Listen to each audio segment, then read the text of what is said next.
Hello everyone, my name is Muir and this is Starsector version 0.95.1a-RC6. And this is what I'm going to call the heavy mauler CERBERUS. You can swap this out with a heavy mortar if you want to, because maybe you might not have a heavy mauler to use. But we have this, we have a Vulcan cannon, and we have two light autocannons. Our whole mods are flux distributor, heavy armor, and I mean armored weapon mounts. After that, we have as many vents as we can and as many capacitors as we can. So, what is this ship good at? Well, it's good at being an early game ship that you can buy tons of. The heavy mauler having extreme range means that it is able to stay away from enemy ships, which means that it can then actually effectively fight without shields, and the AI will still try to kill things with it, instead of the AI wanting to stay outside of its effective range and just dying. So, that's the main thing. Now, these have fairly decent damage per second for a frigate. This has fairly decent damage per its range, for a medium slot, and you'd probably have like 20 of these, so 20 to 25 of them. So they're not that bad. Plus, with rugged construction, if they get destroyed, you can just get more of them. Shielded cargo holds means that now if somebody wants to scan you, it's a little harder for them to do so. So you can go ahead and keep, so you can do contraband and get away with it. So how well does it fare in combat? Well, it's intended as an early game ship that fights frigates, so let's see how well it does against a Hound. It should do better than not. Its range advantage is very useful, and it's able to outrange the heavy autocannons when it chooses to do so. It also does have fairly high damage. So it will be able to take down a Hound, generally. But its main strength is that it can take down other frigates. So it can take down a Lasher. It might take it a little bit of time, but it can still do it.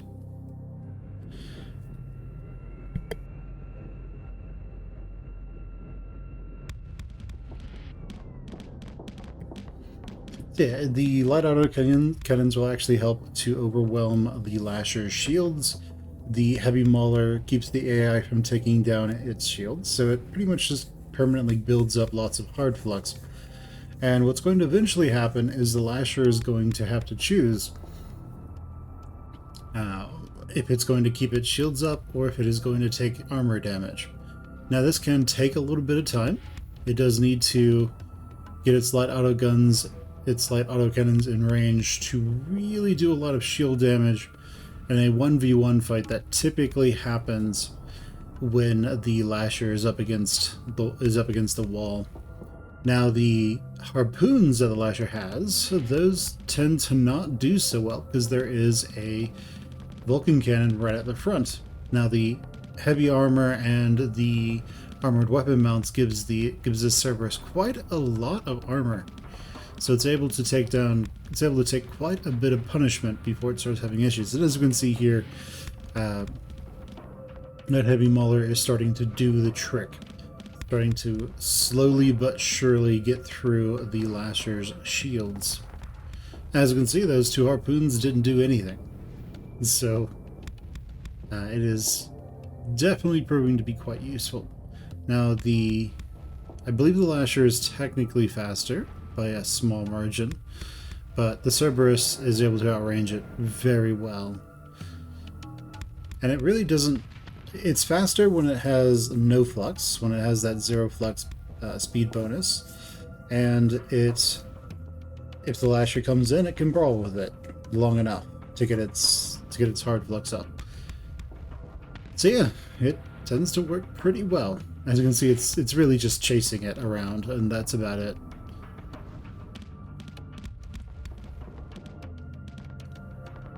It gets worse if the Lasher decides to actually fight, because then it is only keeping its hard flux from going down when it does take its shields down.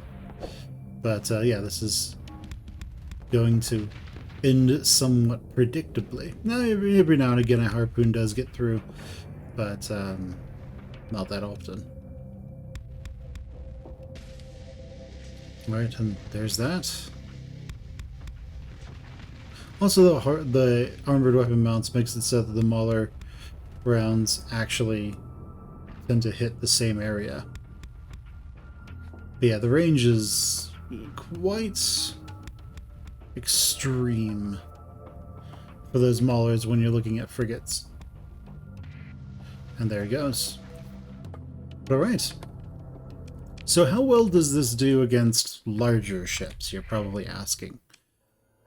Well, let's put it up against a mule. That's just, 2 or 3 points more than the Cerberus itself costs. The mule is generally considered the upgrade to the Cerberus anyway. So, how well does it do against this? Well, the answer is probably not particularly well. The mule has the flux to just be able to absorb a lot of heavy MAULER shots, and it has shields, it has armor, and it has a lot of hull, and it has these salamanders, which the Cerberus isn't particularly ready to deal with. And this is sort of the worst case scenario right here for the Cerberus. If the mule can get away and vent all the flux, then it's really just a very slow waiting game where it's going to eventually get through the Cerberus's armor and hull and then kill it. But that's about it. So that's just going to be something that lasts until the Cerberus either CRs out or it gets destroyed. So how well does it do against an actual battleship? An actual combat destroyer? Well, not particularly well. You see, destroyers tend to have a lot more armaments. And so that means that it can use, say, all of those thumpers that the Enforcer has. And eventually, the Cerberus will try to just play the keep away game. But it decided not to do that. If it does play the keep away game, then it can still shoot with its heavy MAULER, but that's about it. And the Enforcer will just sort of chase it around until it kills it.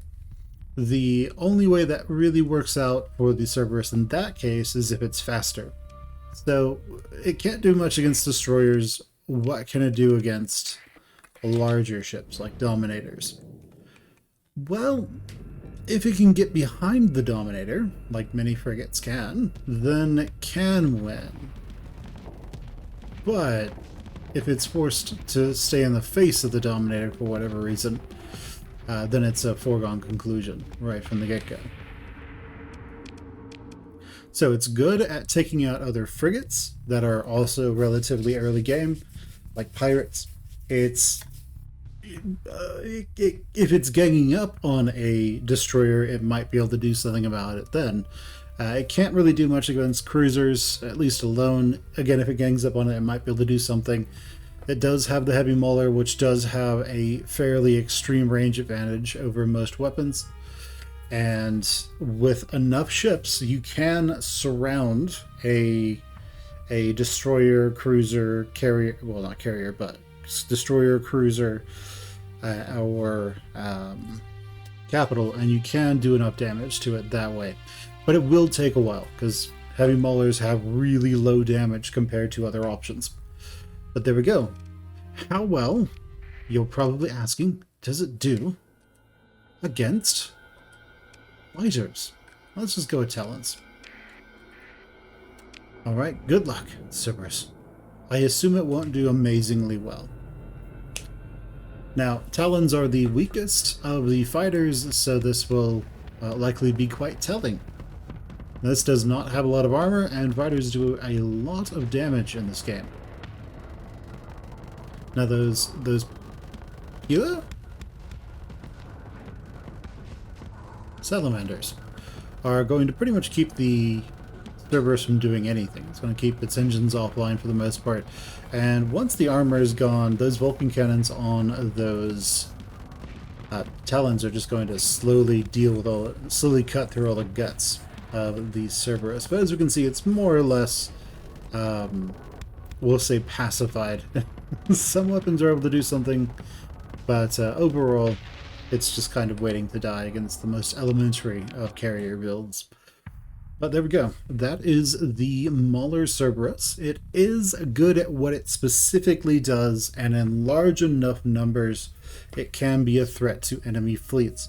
If you are going to use this, though, I highly recommend you take battle size and just crank it as low as it can go, so that you can send out lots of these guys against a relatively low number of enemy ships, so that they can just gang up on them. That's what I recommend. But yeah, guys, there we go. Just let me know in the comments what you think about this. Go ahead, leave me a like, comment, subscribe, ring that bell, and just share the video with whoever you think would like it. And I will see you guys later. Bye, everyone.